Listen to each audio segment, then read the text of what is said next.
साहित्य दृष्टि के इस चैनल पर आप सभी व्यक्ति का सादर अभिनंदन है और गणतंत्र दिवस के इस अवसर पर हम अपने राष्ट्र को उस रूप में याद करेंगे कि भगत सिंह की धरती गांधी का चमन है। भगत सिंह की धरती गांधी का चमन है।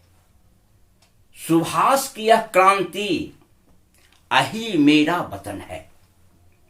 मैं अपने साथियों से, अपने शिक्षाविदों से मैं अनुरोध करूंगा कि इस साहित्य दृष्टि चैनल के बारे में जो मेरी प्रारंभिक व्याख्या हुई थी, इसकी जो प्रशंसा मुझे प्राप्त हुई, उससे मैं आप सभी का हार्दिक अभिनंदन करता हूं। आपका कृतज्ञ हूं कि आपने मेरी भावनाओं का, मेरी वैचारिक अभिव्यक्ति का एक मंच को सफल बनाने में सहयोग जो आप दे रहे हैं, जिसके कारण पुनः मैं इस अवसर पर मैं अनुरोध करूंगा कि इस साहित्य दृष्टि चैनल को सब्सक्राइब करेंगे। मैं जिस बात को कहा हूं कि समय समय पर मैं देश की सामाजिक, राजनीतिक, धार्मिक, आर्थिक अनेक अनुच्छेदों को समसामयिक ढंग से प्रस्तुत करूंगा। इसलिए साहित्य दृष्टि चैनल आपकी सेवा में सतत प्रयत्नशील है कि देश का एक जो बहुआयामी पक्ष है, जो हमारे देश की वैविध्यता है, हम उसका पुनर्मूल्यांकन करें इस गणतंत्र दिवस के अवसर पर। क्योंकि 26 जनवरी 1950 को हमारा संविधान लागू हो गया था। जनता को एक संवैधानिक अधिकार प्राप्त हो गया था।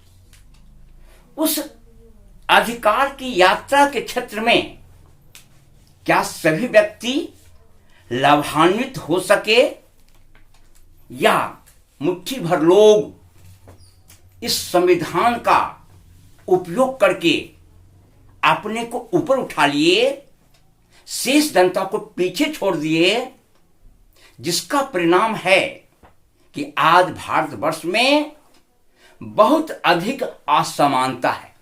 इसलिए मैंने पंक्ति प्रारंभ की थी कि भगत सिंह की धरती गांधी का चमन है, सुभाष की यह क्रांति यही मेरा वतन है।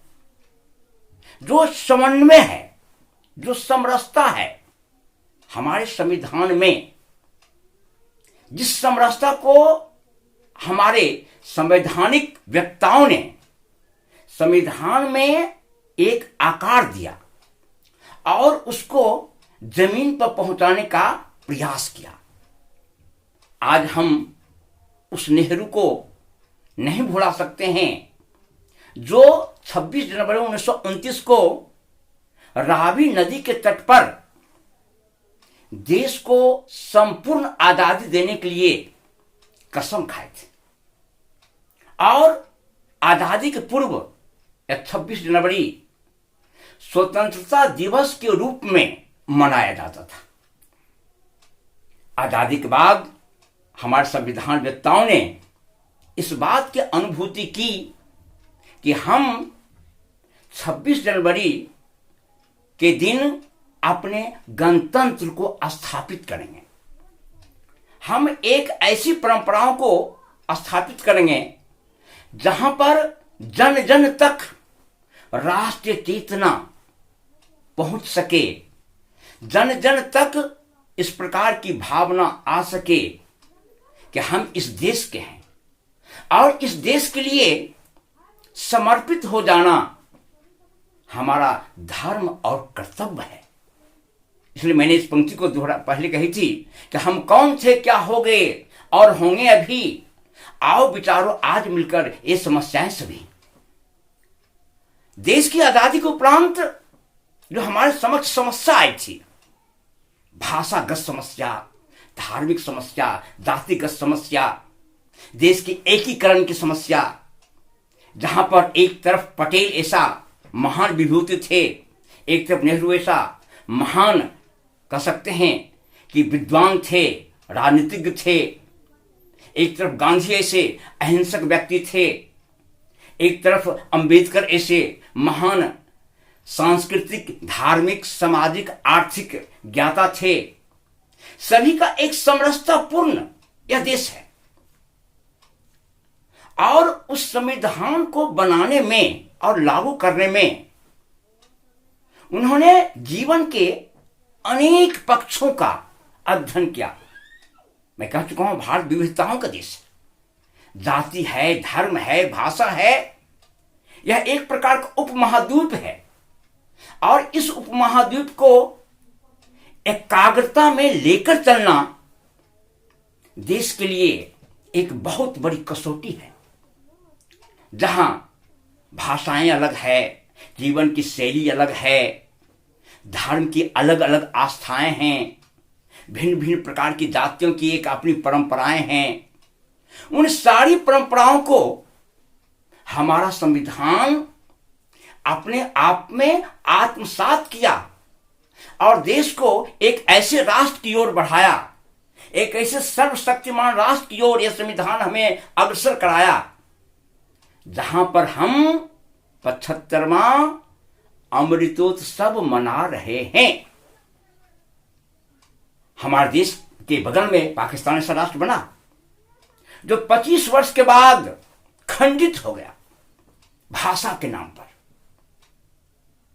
क्योंकि बांग्लादेश की भाषा उर्दू थी, पश्चिमी पाकिस्तान की भाषा, बांग्लादेश की भाषा बंगला थी, पश्चिमी पाकिस्तान की भाषा उर्दू थी। उर्दू को पश्चिमी पाकिस्तान के लोगों ने राष्ट्रभाषा के रूप में घोषित किया। बांग्ला भाषा को राष्ट्र स्वीकृति प्रदान नहीं की गई। ढाका विश्वविद्यालय में मुजीबुर रहमान इस प्रश्न को उठाया और एक खलबली मच गई।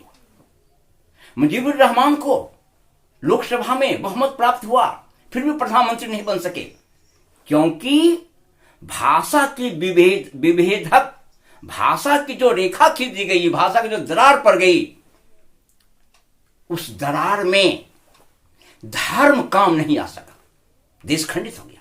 लेकिन हम उस भाग्यशाली राष्ट्र के हैं जहां हमारा संघीय ढांचा और राजकीय ढांचा दोनों समृद्ध है।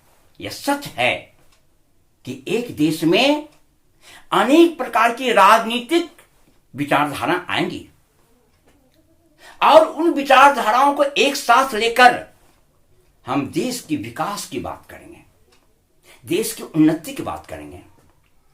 आज पुनः हम जिस गणतंत्र दिवस के अवसर पर जिस गणतंत्र को हम याद करते हैं, उस गणतंत्र दिवस पर उस लाल किला पर हमारे राष्ट्रपति भाषण देते हैं, जिस लाल किला को शाहजहां ने 1643 में बनवाया या 1643-39 से बनाना शुरू किया, 1643 से संपन्न हुआ, जो एक मुगल शासक था। लेकिन हम उस बात को भुला करके, उस मुस्लिमपन को भुला करके हम उस लाल किला को अपने राष्ट्र का एक गौरवान्वित प्रतीक मानते हैं, जो हमारी समरसतापूर्ण संस्कृति का प्रतीक है, जो हमें विश्व में एक विशेष स्थान प्रदान करता है। लेकिन कभी कभी राजनीतिक स्वार्थ में युगों से ऐसी बात आ जाती है जहां पर जाति धर्म की बात करके हम राष्ट्र को खंडित करने का प्रयास करते हैं।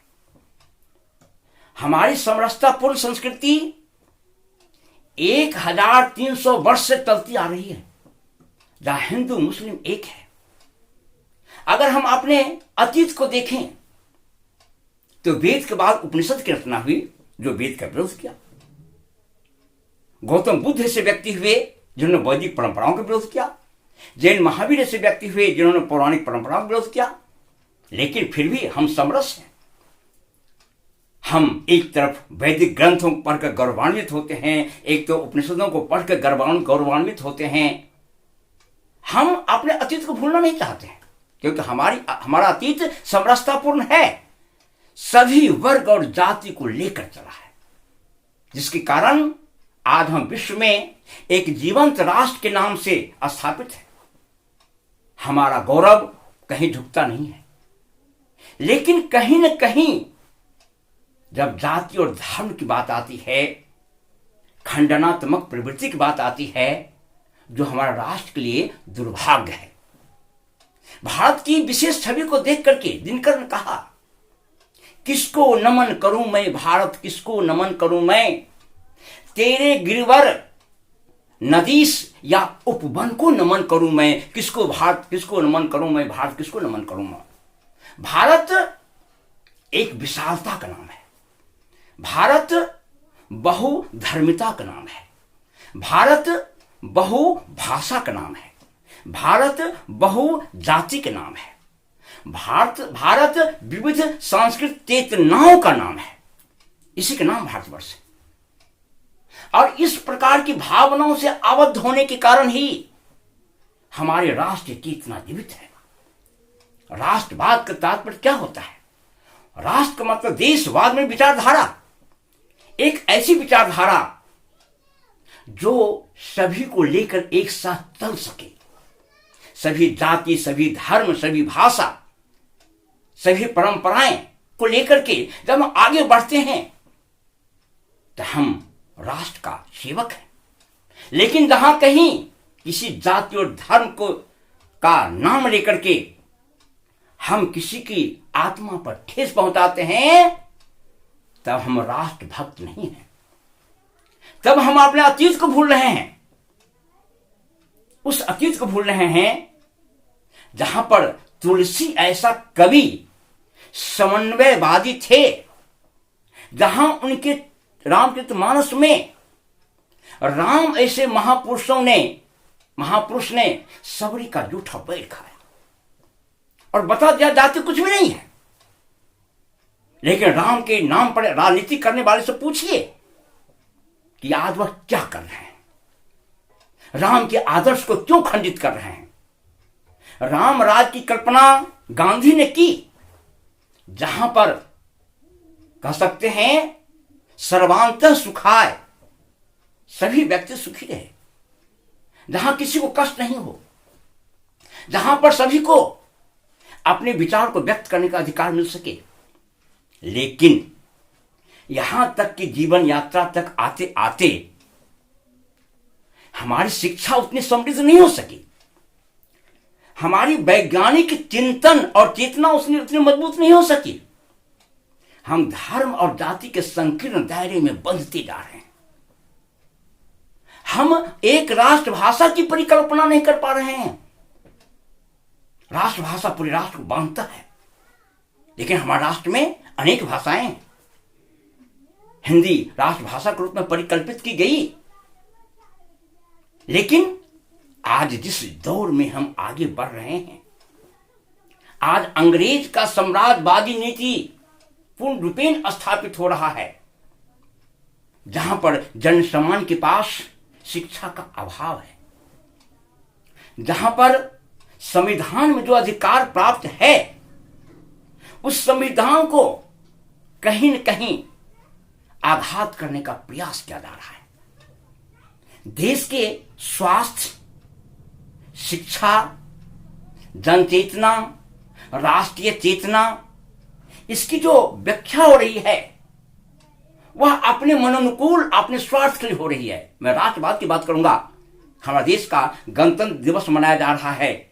हम उस लाल किला पर झंडा फहराते हैं जिस लाल किला का निर्माण एक इस्लाम धर्म के व्यक्ति ने किया, और हम उस इस्लाम के विरुद्ध में धर्म संसद में जहर उगलते हैं।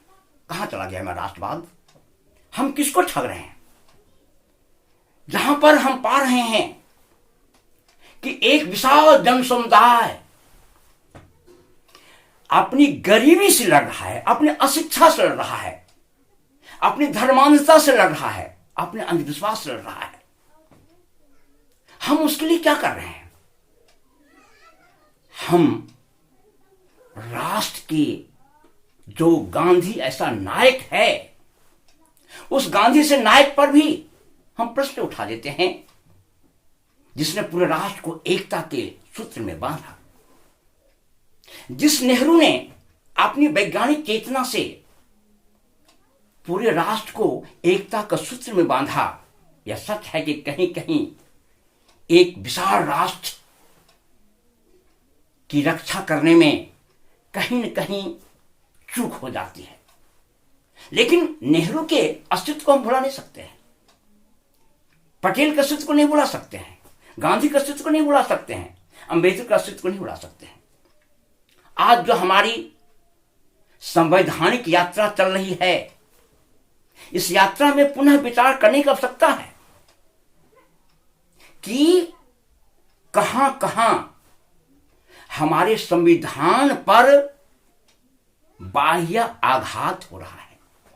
हम जिस संविधान को अपने हृदय में बसाए, जनमानस तक पहुंचाने का प्रयास किए, आज शिक्षा के अभाव में उस संविधान को तोड़ मरोड़ कर पेश किया जा रहा है। इसलिए इस गणतंत्र दिवस के अवसर पर विविधता की संस्कृति, विविधता की भाषा, विविधता की धार्मिक चेतना, विविधता का रस्म रिवाज वाले देश में जब हम रह रहे हैं, तो हम एक ऐसी राष्ट्र में जी रहे हैं जहां हमें सभी के अस्तित्व को स्वीकार करना पड़ेगा। पाकिस्तान ने अस्तित्व को स्वीकार नहीं किया, खंडित हो गया, लेकिन हम चाहे उत्तर हो दक्षिण हो, आप देखिए हमारी परंपरा कितनी श्रेष्ठ है। हमारे पूर्वजों ने शिवरात्रि की कल्पना की, पर्वत की बेटी पार्वती और हिंद महासागर सिंधु शिव का निवास, और दोनों के बीच एक वैवाहिक परंपराओं को जन्म देकर के पूरे राष्ट्र को एकता के सूत्र में बांध दिया। जो शंकर हमारे पौराणिक पात्र हैं, उस पौराणिक पात्र के माध्यम से एक नैरेटिव को गढ़ा गया, एक कहानी को गढ़ा गया, और दक्षिण और उत्तर भारत को जोड़ने का सशक्त प्रयास किया गया। देखिए, लेकिन आज हम कर क्या रहे हैं? आज हम एक दूसरे के अस्तित्व को स्वीकार क्यों नहीं कर रहे हैं? आज हमारे धर्मनिरपेक्षता का खुलेआम धज्जियां उड़ाई जा रही है। हमारे संविधान ने जिस बात को स्वीकार किया, जिसके कारण आज हम एक राष्ट्र हैं, और जिसको पाकिस्तान ने स्वीकार नहीं किया तो खंडित हो गया, हम उससे सीखते क्यों नहीं है? और राष्ट्रवाद का और राष्ट्रभक्ति का तात्पर्य यह है, जो खेतों में खलिहानों में काम कर रहा है, जो निर्वस्त्र होकर के अपने जीवन को जी रहा है, लेकिन देशभक्ति को नहीं बोल रहा है, दिन रात मेहनत करके वह आगे देश को बढ़ा रहा है, हम उसको भूल जाते हैं। और मुट्ठी भर लोग राष्ट्रवाद की एक काल्पनिक परिभाषा को गढ़ करके भारत माता की जय कह करके, भारत माता कौन है? प्रश्न इसी का उठता है। भारत माता कहां है? प्रश्न इसी को उठता है, जिसकी समुचित व्याख्या नहीं होने के कारण भारत माता की जय कह करके लोग आज भी हमें गुमराह करते हैं। भारत माता वह है जो गांव में खेती गृहस्थी में लगा हुआ है, जो एक अर्ध वस्त्र से सजा हुआ व्यक्ति खेतों में काम कर रहा है, देश की उर्वरा शक्ति को बढ़ा करके अनाज उपजा रहा है, जो कल कारखानों में काम करके देश को आगे की ओर ले जा रहा है, जो ऑफिसों में काम करके देश को आगे की ओर ले जा रहा है, जो शिक्षक वर्ग में अपने कर्तव्य बोध का ज्ञान करा करके राष्ट्र में एक योग्य शिक्षार्थी को पैदा कर रहा है, एक वैज्ञानिक को पैदा कर रहा है जो कर्तव्य बोध से भरा हुआ है। देशभक्त वही है, देशभक्ति तो वही है। देशभक्ति वह नहीं है जिसको हम भारत माता के जय अवश्य कह देते हैं, लेकिन भारत माता जहां निवास करती है उसकी हम उपेक्षा करते हैं। भारत गांव का देश है, प्रत्येक वह भारत माता है, वह नारी भारत माता है जो भारत के नौजवानों को जन्म देती है, जो सीमा पर लड़ती है। भारत माता वह है। भारत माता वह नहीं है मुट्ठी भर लोग जो एयर कंडीशन में बैठ करके भारत माता की जय कहता, वह नहीं है। भारत माता वही है। लेकिन क्या हो रहा है, हम हिंदू मुस्लिम जाति अनेक प्रकार के कुनबों में बट करके क्या हम देश को कमजोर कर डालेंगे, या देश के विकास में सभी धर्म और जाति और भाषा के लोगों को एक साथ गले लगा करके हम सीमा पर लड़ेंगे, हम समस्याओं से लड़ेंगे, हम अंधविश्वास से लड़ेंगे, हम पाखंड से लड़ेंगे, हम धर्मांधता से लड़ेंगे। यही देशभक्ति है। इसलिए इस गणतंत्र दिवस का अवसर पर जिस संविधान की संरचना की गई और स्थापित किया गया, आज क्या वह सुरक्षित है, या मुट्ठी भर लोग उस संविधान को अपने अनुकूल हाँक रहे हैं। इसलिए मैं इस बात को कहना चाहूंगा कि आज जो आवश्यकता है वहां पर काव्यात्मक शैली में कह सकते हैं रुको नहीं झुको नहीं। आज हमारा राष्ट्र जिस भी किसी परिस्थिति में है, राष्ट्र मेरा है, भारतवर्ष मेरा है, भारत माता ग्रामवासिनी वह भारत है। रुको नहीं झुको नहीं, ज्ञान एक तलवार है। हम वैज्ञानिक चिंतन से, हम वैज्ञानिक शोध से, हम नए आविष्कार से अपने राष्ट्र के लोगों को वह सुविधा प्रदान करेंगे जहां पर हमारे राष्ट्र में एक सही वैज्ञानिक पैदा होगा, एक सही इंजीनियर पैदा होगा, जो एक सही शिक्षक पैदा होगा। इसलिए मैं कहना चाहता हूं, रुको नहीं झुको नहीं, ज्ञान एक तलवार है। सूर हो जयी बनो, करना बार बार प्रहार है। हमें रुकना नहीं है। अपनी भाषा, अपनी जाति, अपनी धर्म जो व्यक्तिगत चीज है, हम उसको इस प्रकार से स्वीकार करेंगे कि सभी भाषाओं का अस्तित्व जीवित रह सके। हम अपने संविधान के प्रति पूर्ण रूपेण कर्तव्यबद्ध रहना चाहते हैं।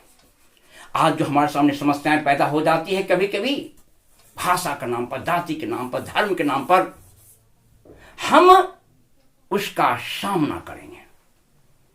हम बिछड़े हुए व्यक्ति को गले लगाएंगे, हम समरसता की बात करेंगे, समन्वय की बात करेंगे, जहां सभी का अस्तित्व रह सके। इसलिए मैं आह्वान करना चाहता हूं साहित्यिक दृष्टि के माध्यम से, रुको नहीं झुको नहीं, ज्ञान एक तलवार है। जब तक हम ज्ञानी नहीं बनेंगे, जब तक हम सत्य असत्य के बीच, सच और झूठ के बीच, न्याय अन्याय के बीच, पाप और पुण्य के बीच, हम जब तक एक विशेष प्रकार की अवधारणाओं को स्थापित नहीं करेंगे, तब तक हम आगे नहीं बढ़ पाएंगे। हम एक समृद्ध राष्ट्र की कल्पना करते हैं, लेकिन समृद्धि संविधान के माध्यम से जन जन के बीच पहुंचनी चाहिए, शिक्षा जन जन के बीच पहुंचनी चाहिए, ज्ञानापरक चिंतन, वैज्ञानिक सोच जन जन के बीच पहुंचनी चाहिए। अशिक्षा फैला करके, मानसिक शोषण करके, एक कल्पित राष्ट्रवाद की कल्पना करके असंख्य भारतीयों को उस अंधकार में धकेलना नहीं चाहिए जहां पर हमारा राष्ट्र की प्रगति मंद पड़ जाए। इसलिए मैं कहना चाहूंगा, रुको नहीं झुको नहीं, ज्ञान एक तलवार है, सूर हो जयी बनो, करना बार बार प्रहार है।